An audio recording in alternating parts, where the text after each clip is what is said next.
Joining me now with more on the phone is Fox News terrorist analyst Walid Phares and retired Navy Captain John Cochrane. Gentlemen, thank you very much for joining us. Walid, give us your observations this Monday morning. Well, hello to you in Paris. The French government, as we know at this point in time from our contacts, is really engaging on three levels. The level that is the most important to them is to go after the cell that perpetrated the attacks and network that is behind it. Second level is to go after the vast network of French jihadis who have been to Syria and to Iraq and then back to France. That is a very challenging one. The government is not talking much about it because they need to have plans. And the third one, as you just mentioned, Maria, is the beginning of strikes in Syria. This is just the beginning, what they call the dessert, the appetizer. They will have to coordinate with the U.S. government and the rest of the coalition to see what exactly is the next phase for the fight against ISIS. Three levels as far as we can see. Yeah. John Cochrane, let me ask you about the telecommunications correspondence. I mean, clearly so much was missed. I guess what I'm looking for is how you would say this could have been missed, given the fact that we have such coordination in terms of telecom around the world. I mean, even when you consider the arms, they are banned in France. How did we miss all of that equipment and all of that armament coming into the country?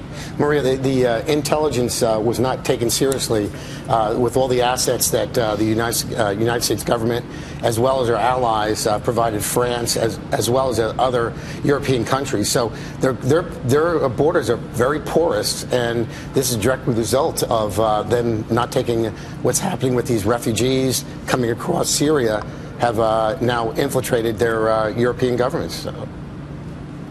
Right. Sandra Smith, let me get your take. You've been speaking with many people this morning. What can you tell us in terms of the reaction globally?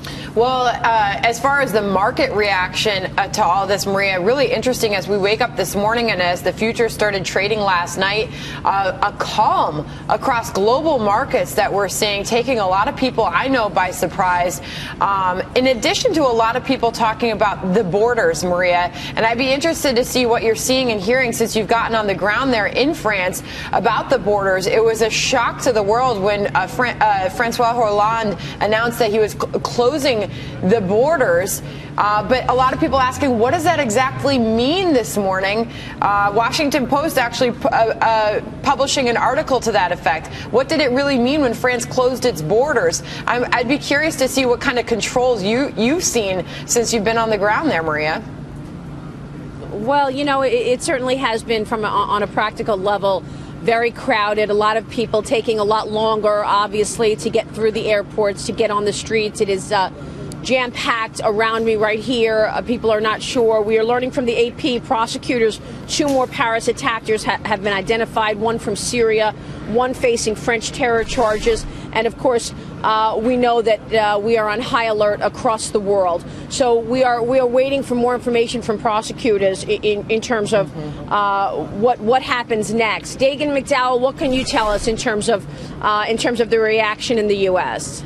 Maria, I think that you have a people here and around the globe that are speechless, given the fact that this continent, the continent of Europe, looks unable to detect, let alone thwart or foil a coordinated attack like this. The more we learn about these attackers, the more shocking it is that that is possible. You have one of the men, one of the French nationals who traveled to Syria over a 2-year period. He had been on an extremist watch list and had been arrested 8 times for petty crimes, but he was still out there and clearly not under surveillance.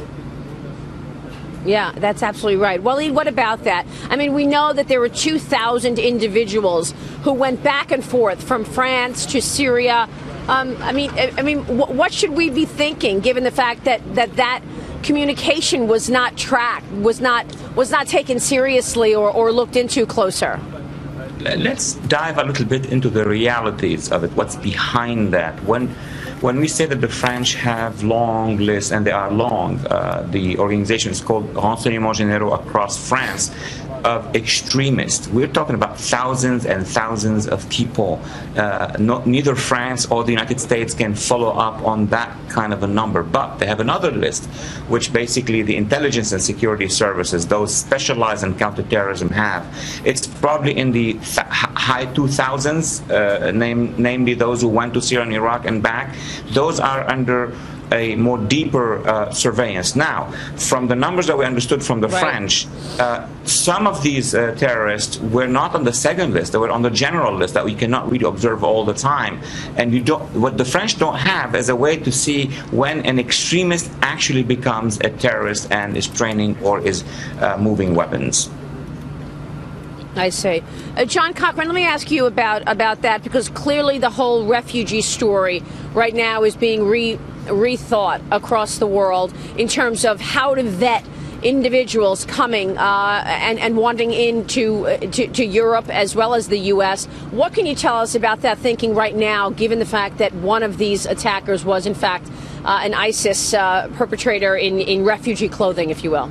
Maria, we flooded Europe, or the Syrian refugee problem has flooded Europe with millions of people coming across the border of Greece and Turkey, and there's no control of how we can actually screen these individuals.